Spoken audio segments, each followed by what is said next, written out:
Siamo a Milano per la 23esima edizione della Festa del Radicchio di Milano e a parlare di questa stupenda manifestazione è qui con noi il presidente della Proloco di Milano. Prima di tutto benvenuto su HTO. Grazie, Allora, grazie a voi. Festa del Radicchio, ci parli un po' di ormai 23enne più che maggiorenne?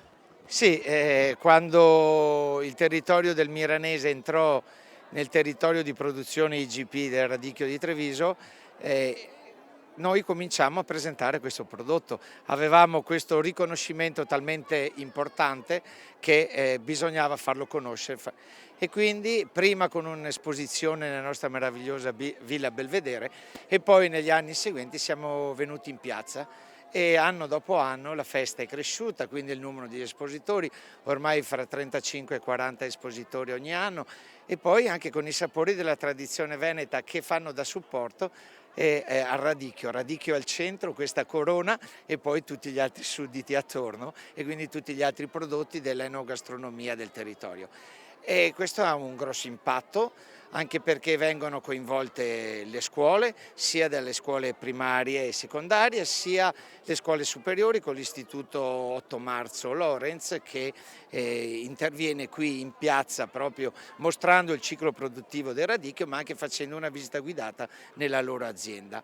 E quindi è un qualcosa di insieme, un qualcosa che fa partecipare un po' tutti, quindi anche grazie alle associazioni categoria dei coltivatori che sono presenti e che spingono i loro aderenti ad entrare in questo nostro circuito. Anche perché questa è una festa che sì, è festa del Radicchio di Milano, ma che non coinvolge solo Milano, ma anche i paesi limitrofi. Sì, chiaramente la zona di produzione del radicchio IGP di Treviso, come dice il nome, Treviso, ma è la provincia di Treviso, una parte della provincia di Venezia e una piccolissima parte della provincia di Padova. E quindi la nostra zona Scorzè, Martellago, Salzano e Mirano fino a Santa Maria de Sala è il nucleo grosso della provincia di Venezia e poi saliamo di Lazzaro, Branco e tutte le zone trevigiane. Però quindi tutti vengono coinvolti, d'altronde parliamo tradizione veneta, quindi parliamo del Veneto, non ci fermiamo al nostro campanile, anche se noi siamo portatori sempre delle nostre tradizioni, ma per questo non siamo aperti a tutte le altre, anzi siamo sempre consci che facciamo parte di un territorio sempre più vasto, oltre al Veneto poi c'è l'Italia, c'è altro ancora. Verissimo. Lei prima ha menzionato le scuole, infatti avete indetto un concorso per le scuole, dalla cultura alla cultura. Sì. Proprio perché fin da bambini, fin da piccoli cominciano a capire queste cose. Io ho fatto per tanti anni il capo scout, 40 anni, e avevo i lupetti, quando li portavo in campeggio gli davo il latte, eravamo nelle maglie, avevamo il latte, i bambini mi dicevano ma io non bevo il latte di mucca, io bevo il latte in cartone, voglio il latte in cartone. Dicevo, ma è latte, hai capito? Cioè era una cosa, quando mio figlio andava alle elementari facevamo venire tutte le classi, noi abitiamo a immagini in campagna, a vedere le galline, i tacchini, le oche, non avevano mai visto. Questi animali per loro sono dei cartoni animati e non esistono. Ecco, farli arrivare a un mondo dove poi loro dovranno partecipare, perché il nostro futuro sarà nei servizi e nell'agricoltura, nella produzione, quindi sarà il loro mondo che dovranno conoscere bene e profondamente. La Proloco di Milano è molto attiva sul territorio, ci sono tante iniziative che voi fate, ci può dire quale sarà la prossima? Beh, il prossimo evento sarà il 25 aprile per San Marco, c'è la festa dei fiori con il boccolo, il giorno del boccolo, quindi questa tradizione è importante ed è una festa molto molto importante a livello regionale, ma oltre che regionale, perché è molto qualificata e i produttori, espositori vengono da tutta Italia. E poi abbiamo un evento che noi chiamiamo i Giochi de quando Gerimo Puttei, che coinvolge tutti i ragazzi delle quinte elementari, quarte e quinte elementari di tutte le scuole di Milano e delle sue frazioni.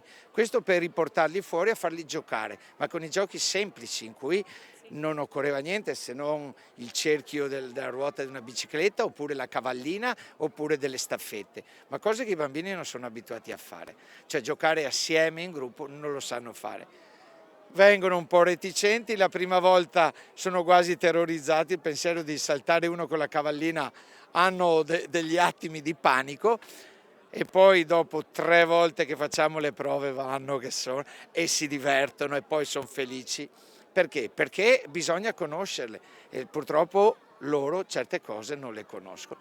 Noi come Proloco ci siamo sempre impegnati a questo, a riprendere la tradizione, ma non solo perché siamo vecchi ormai anche di età, ma perché poi dobbiamo sempre dire che adesso ci siamo e facciamo delle cose perché c'è stato qualcuno prima di noi che le ha portate, che le ha fatte arrivare così. Ecco, quindi questo è un po'. E poi c'è la nostra festa più importante, che è la Fiera dell'Oca con il Zogo dell'Oca in piazza, dove ancora vengono coinvolte tutte le frazioni, perché lo scopo della Proloco è anche quello di promuovere tutto il territorio. Mirano ha 5 frazioni, quindi 6 campanili, ognuno il suo campanile, ognuno la sua festa, ognuno a casa sua. Noi diciamo, vabbè, non troviamoci solo a votare, ma troviamoci anche a vivere il nostro territorio, quindi a conoscerci, a stare assieme, ed è veramente una cosa molto bella e molto importante, perché in quei giorni muoviamo almeno 400 persone che durante l'anno magari non si vedono, ma che si incontrano a lavorare, ed è la cosa più bella. Poi il mondo del volontariato è un grande mondo dove si dona ma ci si arricchisce anche, perché donando tu ti arricchisci sempre di qualcosa. Ecco, dispiace che a volte manca un po' il cambio generazionale, però poi come all'improvviso, a volte che non si di punto in bianco arriva qualcuno e quindi andiamo avanti e aspettiamo sempre che ci sia una stella che cade ed è il momento che riparte tutto, un po' questo. A proposito di questo, se per i nostri amici di HTO che magari vogliono avere maggiori informazioni sulla Proloco di Mirano e magari anche iscriversi, come possono fare? Avete un sito, Facebook? No, allora, noi abbiamo Facebook, Proloco Mirano, abbiamo un sito che è www.giocodelloca.it, ma anche www.prolocomirano.it, e poi c'è un numero di telefono che vi posso dare senza problemi, che è il 041 432 433, dove rispondo quasi sempre io o delle signorine che poi mi passano la telefonata, e quindi chi vuole è ben accetto, non abbiate paura. Poi venite a vedere com'è, come si fa, se dopo uno va bene e se no amici come prima, non è un problema, ma si può fare tanto per il nostro paese, quindi diamoci un po' tutti da fare. Il tempo, se vogliamo, lo troviamo sempre. Grazie, allora al prossimo evento. Grazie a voi per questa intervista. A presto.